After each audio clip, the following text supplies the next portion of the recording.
हंसना मना है। एक बूढ़ी अनपढ़ औरत घर में अकेली बैठी हुई थी कि दरवाजे पर दस्तक हुई।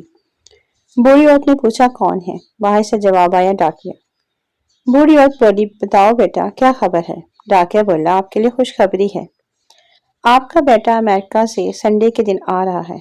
बूढ़ी औरत पहले तो खुश हुई, लेकिन फिर रोते हुए बोली, लोगों के बेटे जहाज पर आते हैं, लेकिन मेरा बेटा बेचारा संडे पर आ रहा है।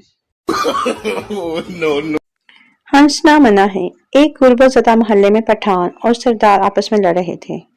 दस्त बदस्त लड़ाइयों में ईंटों, घोंसों, डंडों के आजादाना इस्तेमाल के साथ साथ एक दूसरे पर इल्जाम भी लगा रहे थे कि इतने में करीबी दुकान से एक हकीम साहब इंतहाई तेज रफ्तारी से दौड़ता हुआ आया और पास खड़े एक मजाहिया शायर को डांटते हुए बोला, तुम्हें शर्म नहीं आती?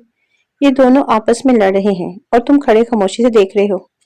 मजाहिया शायर ने जवाब दिया, जनाब, लड़ाई का तो मुझे भी बहुत अफसोस है, लेकिन इस तरह इन दोनों के गुज़श्ता हालात के बारे में बहुत कीमती मालूमात हासिल हो रही है।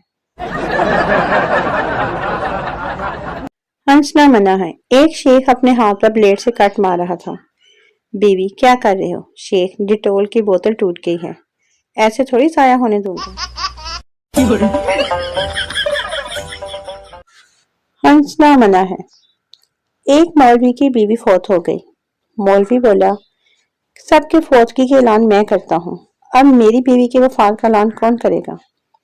मौलवी के पड़ोसी खुसरे ने कहा, ऐलान मैं कर देता हूँ, ये कौन सी बड़ी बात है?